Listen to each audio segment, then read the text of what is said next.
Nah.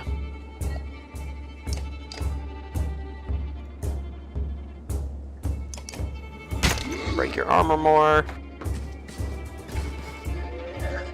Oh boy. Ouch.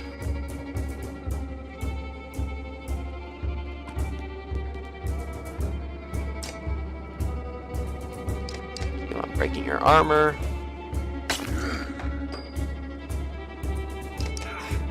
And now they can start attacking you.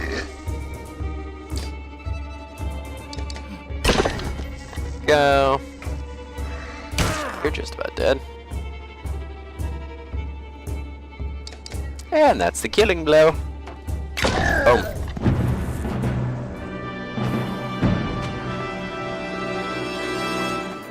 Sweet. The chaos that follows, you notice out of the corner of your eye some of the town guards struggling desperately with dredge. Might be this, the chieftain amongst them. To your left, Ivor is laying into a large colossus. Behind him, an elderly man scrambles to his feet. Past that, it's clear that most of the townspeople are scattering. If nobody steps in, they could be picked off one by one.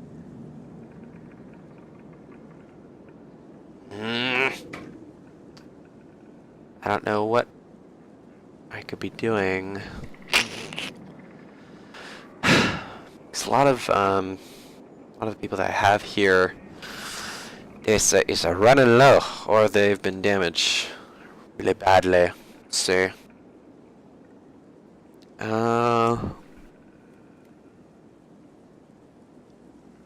Try to keep everyone together. Let's do that.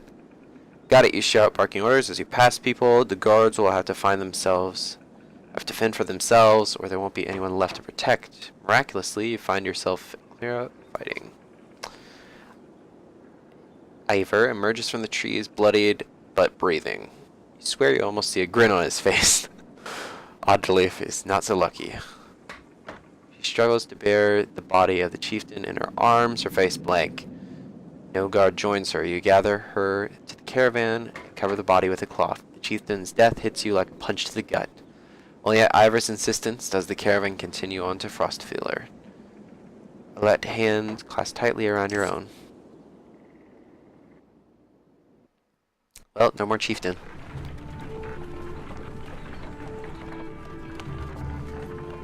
I got some the last 10 days. Pause and catch your breath. Glance backward to see the caravan stretched past the point of safety. Spaced out so far you're unable to see those bringing up the rear. But to pull them together, it'd be dangerous to stop until at least the Godstone.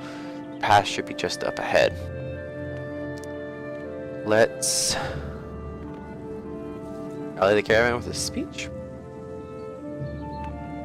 Yeah, let's rally the caravan with a speech.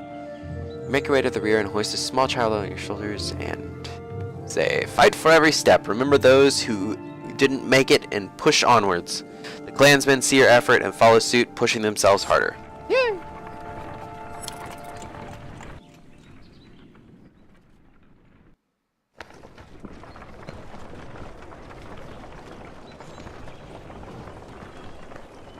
Wow. Godstone.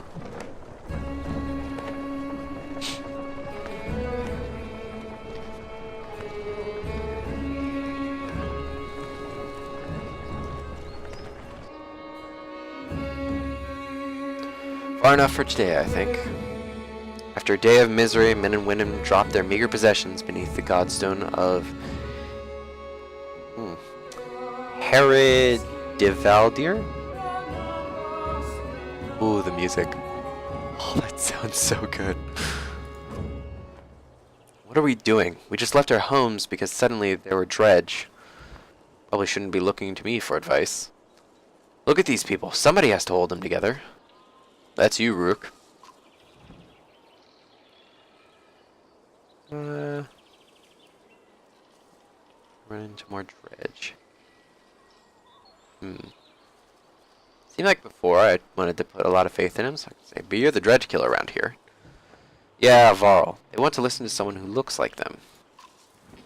What about Odelf? Odlef. Let her. It's easier for you. If that's easier for you. What if we run into more dredge? You mean win? I'll be honest with you, these men can't take on dredge by themselves. I expect we'll lose 2 for every slag we take down. So we run? Only if you want to lose women and children, you're going to have to fight. There are going to be more deaths. Damn, why is this happening? Think of how I feel. I'm stuck nursing a bunch of weaklings. You do care, I can tell. Men are a plague on the world, worse than any dredge, as far as I can tell. Chats like this are why we don't get along so well, Ivor. I don't know, I kind of see a friendship between them. You sleep poorly, the sun forever stuck in an eternally bright sky. Before the others rise, you find yourself staring over long, low hills covered in pine. The Godstone looms overhead, massive eyes of Herid Valdir? I still can't pronounce that. Looking the same direction as you. Inspect the stone. Weathered stone doesn't see many visitors. Not much reason to travel so far east. When hunters come through, they sometimes stop to give offerings, out of habit more than anything else, now that the gods are dead. Herid Valdir was the god of hunters and of wild beasts, occasionally seen roaming through the land as both man and wolf. He was always depicted in an effigy with his horrible spear. You wonder what he'd think about his woods being full of dredge now. A young girl from the caravan approaches you. I made this for you, she says, handing you a crude necklace carved from a branch she must have found it nearby. Wait, carved from a branch she must have found nearby. Thank you for saving my mama, she says before running back to her tent. Back at your tent, you rouse Alette, who clings to your arm until she's completely awake. Bad dreams. Eventually the camp is broken down and it's time to move on to Frostviller. It seems like an end more than a start. Track.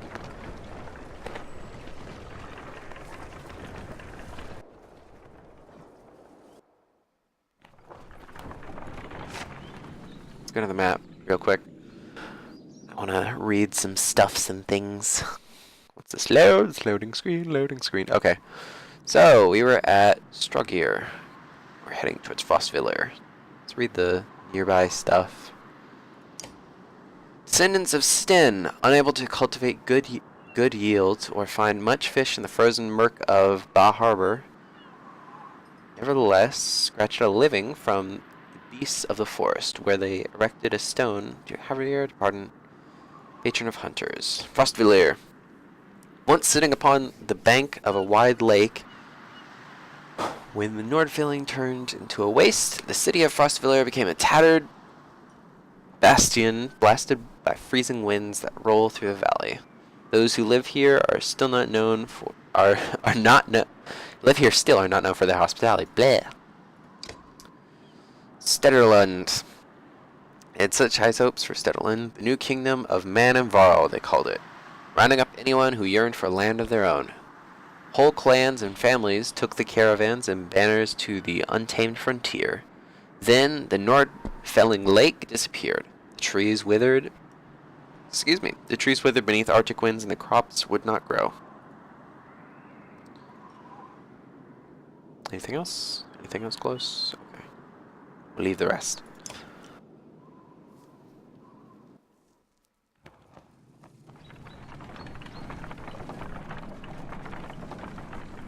Morale. Caravan halts when a group of men appear on the trail, weapons at their feet. We've seen the dredge in your wake, says one. We don't wish to meet them alone. If you'll let us join you, we'll show you a watering hole with enough animals to fill those supply wagons. Inherent fear of stranger risers. What are you doing out here alone? Hunting for food when the dredge found our village, says the man. When we returned, he looks away, unable to finish. Fine. We'll allow them to join us. If you'll be in no trouble, come along, you say. Men cautiously join ranks and prove trustworthy. The hidden watering hole nearby is teeming with animals and stream replies are nicely restocked. Yay! Sweet. During a rest, one of the men get too drunk and end up splashing mead in a warrior's face. A brawl erupts, many thrown fists and a broken bone. Later, the investigator,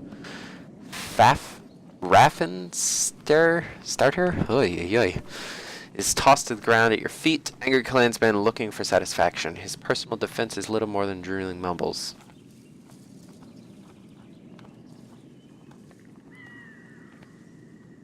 Scuffle. Time up until he dries out. Grab some rope and supplies and make short work of this sot. A few onlookers throw scraps at him.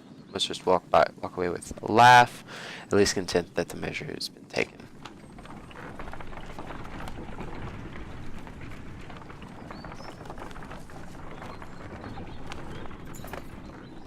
The caravan is visibly relieved to find a small village on the way to Frostviller.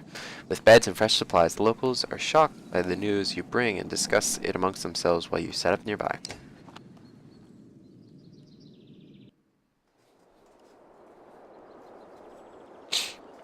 Oh, hey! What's his face? I can't remember his name! How's the arm, Edgel? You find Edgel just outside the camp practicing his sword swings. I saw you taking some hard hits out there.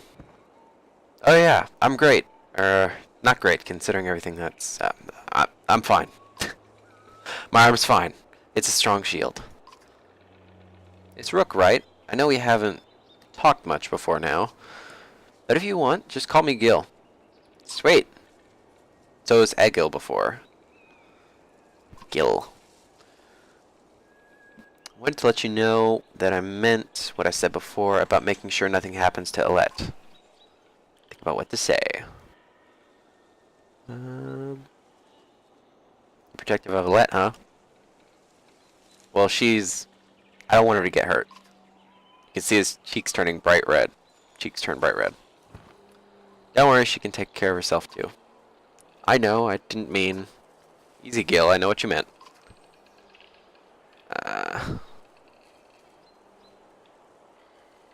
Never seen a shield like that before.